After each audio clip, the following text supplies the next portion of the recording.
What is up, citizens? I wanted to make a video today about value in Star Citizen. And I'm gonna step back. There are a lot of content creators out there who are gonna say to you, don't pay real money for anything in this game. But as I've talked about in a previous Retaliator video, like I think it's worth spending my money on this game. I find it a little ridiculous. Let's just take a step back for a second. I find it a little ridiculous that people are like, man, you gotta get NXT Evos to play this game. I don't really hear as much that for Toby Eye Tracker, but I would say NXT Evos and Toby Eye Tracker make this a totally different gaming experience. One that is well worth the money, in my opinion. It's just something you can't really replicate anywhere else. And it's so engaging and immersive that I find it worthwhile. I find it funny that those people are like, but don't spend money on ships.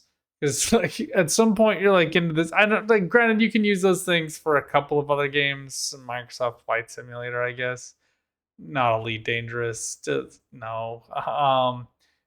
Star Wars Squadrons. No. Like you can use it for those things, but you're not going to use it to get your money's worth out of it in terms of like value, time, and personal utility, if you will. If you're an econ major like me, your utils. Um, but what you can do if you are spending money is save yourself time. If you just enjoy the gameplay loops and you like earning your way to a Karak and not to a Sentinel every patch, it might be time for you to think about buying a Sentinel on the in-game store. So, that's something that I'm kind of thinking about and have in the back of my head, right? So is okay, how can I extract the most value from the game and get the most out of it from what I'm looking for, if that makes sense. So every patch, and they have been resetting quite a bit lately, actually. Like it's already had 2 resets in the less than a year that I've played the game. And 3.18 will bring its own new reset, and 4.0 will definitely bring a reset. So not having to go through and get back ships that are really important to you can be really helpful. But I want to talk about, so for people, now that we've passed that threshold and I've explained myself to a degree that I didn't really think was necessary, but here we are. I want to walk through gameplay loops a little bit, but more talk about how you can extract real value out of spending money in the store. So value can be through gameplay loops. So like I explained in my Retaliator video, I wanted the Retaliator because it's the fastest way to consistently make money in small bursts. It just is. Like there's no doing ERTs on Crusader with the Retaliator is just foolproof. Basically, like even if one missile misses, I can just shoot another torpedo and knock out the hammerhead. You can even kill hurricanes with it, right? So um you would think they dodge or shoot flares, but they don't. So it's very consistent. It's super doable. And it's just that's a great way for me to make money and earn my way to other ships so that I can keep making content. But what you can also do in the game is come to this awesome CCU tool, link in the description, and you can come here and you can look at different CCU chains. I also just like coming and looking at current CCUs right now. And if I'm being honest, I don't even remember what CCU stands for. Just erase that from your mind. Basically, they're just things like pledges you can make in the store. And creating a chain allows you to pledge certain vehicles. Often you can do it through War Bond to get a base vehicle with lifetime insurance and then upgrade that vehicle. When you upgrade, you get to keep the original insurance on the original ship. So you don't really want to upgrade if you were like me and you bought an Avenger Titan starter package. Ditch that, and just at least put that money into something with 120-month insurance. That could be a great way to make some good coin during special events. And special events come back a few times every year, so it's not like you'll never see them again. Just be prepared, be ready, sitting, waiting, and you'll get it when you get it.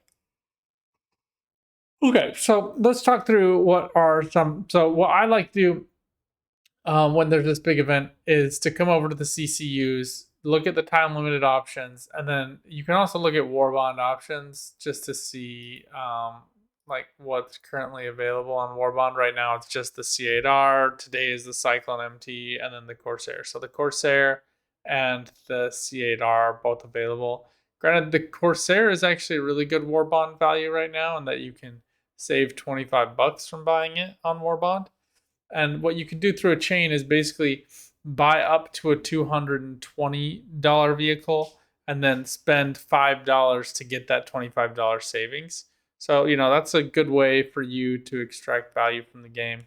And then you can melt that all down and rebuy separate ships. So some people will just constantly remelt.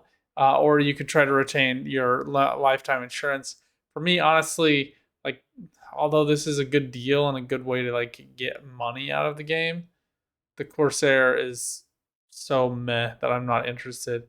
And even when I look at, I just didn't enjoy flying it. Other people are gonna disagree. It's that they love the ship, right? But for me, like that's not something that I really care about. It's not a gameplay that I'm super into. The Vanguards I like, but I don't love them. They just, as I made in my just use your Titan video, they're not actually that great at VHRTs because they're scaling the ships to whatever you're bringing to the fight. So it's kind of like, why do that? But I do like some of the more balanced ships. Though the MSR, the 400i, just too big and clunky for me. So Retaliator is kind of like my sweet spot. I like a ship with a size 2 drive, so I can drop the XL1 in there and get around the verse. I'm looking forward to it coming out of concept and actually having like fungible bays and replacement things. So that's why it was a focus for me. But I'm not going to go too much in depth on like what your options are. Just note that there is a time limited section. So if you're like, oh man, I got to get that thing, this is a good place to check for it.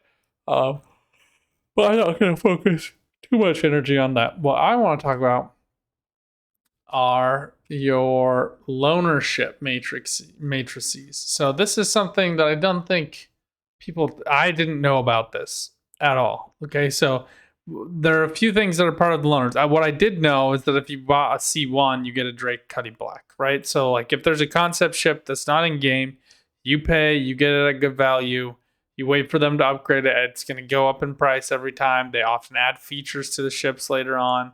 And then it increases in value, etc., etc. So it's nice to get into the concept level. It usually has lifetime insurance for that too. So that's something that a lot of people find really valuable. What for me was just not all that. What was interesting to me though is when I got the Retaliator, I realized that there are a lot of ships that don't have arena commander gameplay. So due to current restrictions in Arena Commander, certain ships have a secondary loaner to allow them to play in all game modes. Now, I know there are people that are going to be like, yeah, but it's not always going to be this way. And that's true, but it is that way right now. So get your value right now.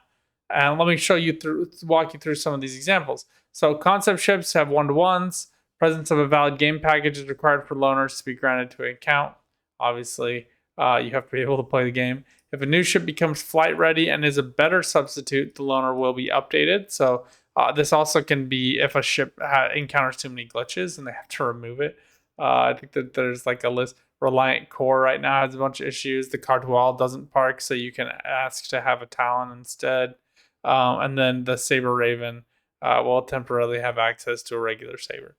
So like that can go both directions, right? So and then Arena Commander restrictions. That's why I get the Anvil Gladiator. What is interesting to me is that they just give the loaner to your account, period. So it's not just for use in Arena Commander. I can use the Anvil Gladiator in game, which is dope. Because the other thing I really wanted, if I could pick a second ship, was to just have one with a turret gunner where we could just board it like a fighter without having like walk through the ship.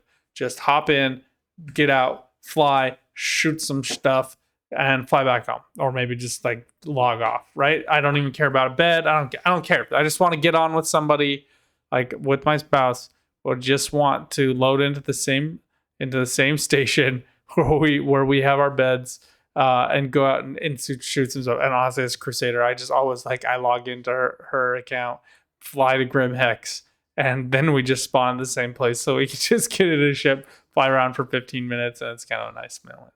Also, when like friends and family come visit my house and I want to show them the joysticks and the Toby setup and let them fly around in it for a bit, I hop on and get in the turret for them because it can be a little overwhelming to try to get your first kills outside of Arena Commander.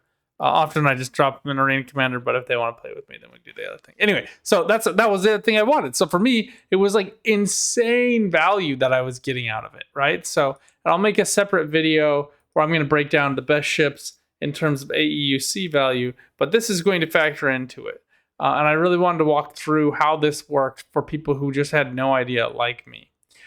So these are not permanent additions to your fleet. Once a ship on this list is flight ready, the loaner will be replaced by a ship you have purchased and removed from this thread. What is not clear, and I don't know this if you do, or you've heard CIG make comments on this before, please put this down below. What I don't know is if this will go away. Will I always have an Anvil Gladiator? Is that something I'll always have for Arena Commander? Like even when the game goes live? Is that just like something I can plan on ad infinitum into the future? Because if so, that's pretty dope. Something to bear in mind: if you have multiple concept ships that grant the same loaner vehicle, you will receive one loaner vehicle for them all. Example, if you own the whole A and whole B, you will only receive one freelancer as the loaner. So I think we all know that might not happen, but anyway. Loaners will not stack. You will never receive more than one of each loaner ship, regardless of how many are allocated based on ships in your hangar. Example, owning 4 Pioneers will not grant 4 Caterpillars. RSI support cannot swap loaners by request. I mean, they probably can, but they don't want to. Especially since like the Talon has been made available for users impacted by this issue. Sounds like you can ask for it and get it, right? So anyway, I know that that's not really the same thing, but anyway. Okay, so certain ships can't fight. So they're going to give you a loaner vehicle for use in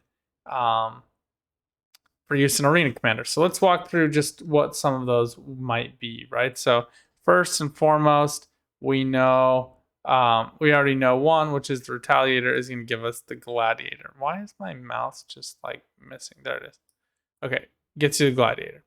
The Rock and the Rock DS gets you the Aurora MR. So I realized afterwards that like everybody's like, oh, don't ever buy the ground vehicles. They're so worthless. You can't use them for anything.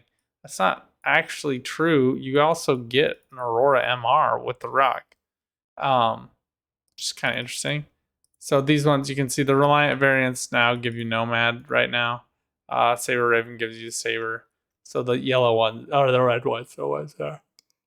Hopefully, so like, see, this is a Cartual normally for the Raylan, the Constellation Taurus, the Cartual, and then you're getting the Talon edition. This is actually a good value. This is like a 190 ship, and this is like a 250 ship. Like, this is really good value in exchange for the Raylan.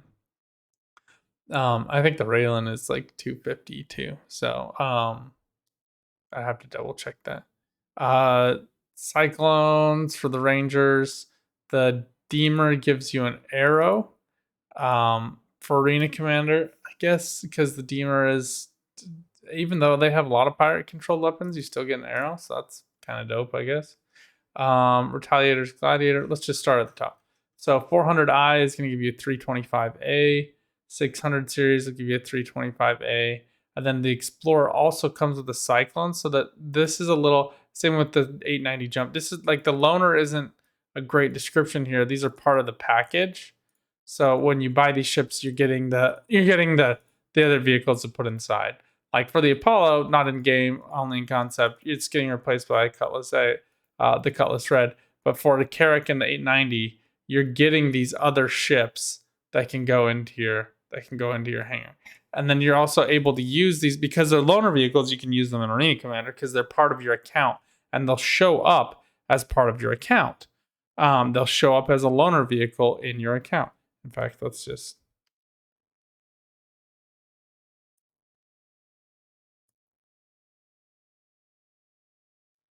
you can just see right here. I drop this down. I actually won't show it exactly right here. So it's kind of annoying that it doesn't actually even show it inside of this. So this is a good reason to come back to this tool and you can see your fleet here. And note that it's showing the gladiator here. This needs to update because I just changed this one instead of this one. But you're seeing the loaner vehicle here. So great website to use just to be able to view that. So it'll be part of your account. You can use it anywhere you want. You can just claim it from a terminal. That's also something that works out really well for you. So and then the Karak the Karak with the C8X and the Karak Expedition with the C8X Expedition really is I guess the C8X is just the Expedition one. So the ones that are combined, they spawn with it inside. I'm pretty sure. I don't know. It's too rich for my blood. And I don't like the Karak's interesting, but again, it's not my deal. Like when they make a Retaliator size ship that has a medical bed in it, put me in, coach. I'm ready for that. But I don't like the giant ship to have to walk along the gangways. Just too much for me. Caterpillar can technically fight on its own, but not well enough. So you get the Buccaneer. Centurion is just replaced by the Aurora MR right now. Buccaneer gets you the Corsair gets. I think these are just all the ground vehicles in game are just you get the Auroras. Corsair gives you the Buccaneer. Presumably you couldn't use that in space combat. So pledging the Corsair also gets you a Buccaneer. So if you're like interested in a Buccaneer, but you're also interested in the Corsair, don't buy the Buccaneer. Just buy the Corsair. Like yeah, it's more money, but like you're getting the I don't even know how much. Like let's just use an example. I don't even have this one. Well, let's see. Yeah, the Buccaneer's 110, Corsair's 250, so you're getting like $360 value out of it. Oh shoot. So that's a good deal. Oh, this is a different page that'll show you the ones that come with like these additional vehicles. So all the Connies, the Idris, the Javelins, they all come with like these additional vehicles, but they are also listed on this list. So Crucible is replaced by like Constellation Andromeda, Cyclone variants, Dragonfly. Again, these are all getting replaced by Aurora MR, just cheapest ship in the game, basically. Endeavor will give you a Starfarer on the Cutlass Red, Expanse, Prospector, Reliant Core. G12. It'll be interesting though, because like these are the Reliant can fight and the Cutlass can fight, I guess. So we'll see for some of them if they're being replaced by like this. The hulls are being replaced by ships, both ships that can't. I mean, the Hercules technically has firepower, but not really. So these are being replaced by those. I also find it funny that like the C, the D, and the E are being all replaced by the same things because there isn't something. The C2 is just as the ship with the most cargo in the game. You'd think they'd give you like just some other stuff, just like to throw it in there. Like, you can have a Corsair, you can have a Taurus, whatever. Just so like up that value a little bit. Because right now the present value of buying these just isn't there. Anyway, Genesis Starliner, all the G12. So these ones are interesting because they are just in development. You're getting these loaner vehicles, but it doesn't list the vehicles you're getting for the Cyclone variants, which is the Aurora MR. So I don't know actually if when you get this, which also gets you this. That I don't know. In theory, perhaps, but again, not clear. Idris MNP will get you the Hammerhead, Harbinger, and MPUV Passenger. So Hammerhead basically just the biggest ship that can kind of replace this, and then the Harbinger is one you could use in Arena Commander. Cartwell is being temporarily replaced. Kraken and Privateer gets you these same replacements. Liberator, Legionnaire, Lynx Rover, Mantis will get you an Aurora LN, likely to use for Arena Commander. Merchantman will give you a Defender. The Banu Defender, that is. This is actually pretty. Had you bought this when it was like $250, you'd be sitting so high on life right now. Mule, Nautilus. We'll get you Adventure Titan is pretty rad. That's the mine layer. Nova, Nox, again, MRs for just ground vehicles. Odyssey, Orion. We'll get you Prospector Mole. What I don't know. So Prospector does not give you an Arena Commander replacement, which is interesting. Nor does the Mole. So even though those are you can't use those in Arena Commander, they don't have replacements. So that's kind of fascinating to me. Let's see. And yet the Deemer does. Seriously, so ridiculous. It still has like 4 pilot weapons, like size 4s, I think. Might even be size 5s. It still hits like a tank. Scorpius will give you the Hornet, I guess. I'm not really 100% sure why that's happening. Scorpius you could definitely use an Arena Commander, so that's a strange move for me. This was just updated like 7 days ago, so it's not like this is old. No idea why that is. Anyway, and here's the rest of them. Terrapin will give you a Hornet. Valkyrie gives you a Super Hornet. So if I would just like word search this list, link in the description, to find something that you are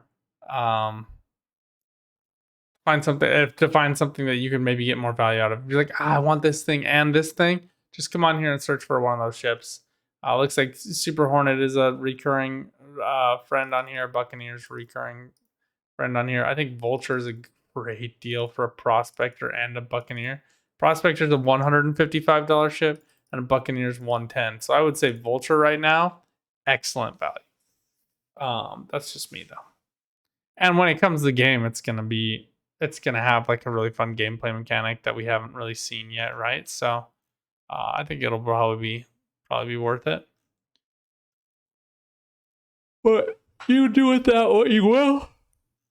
I clearly need to go take a good night's rest. Hang in there. Just let me know if this was overwhelming to you, if you found this useful, if you want to see more videos like this. Until next time, though, good luck out there, friends, and keep on gaming. Bye for now.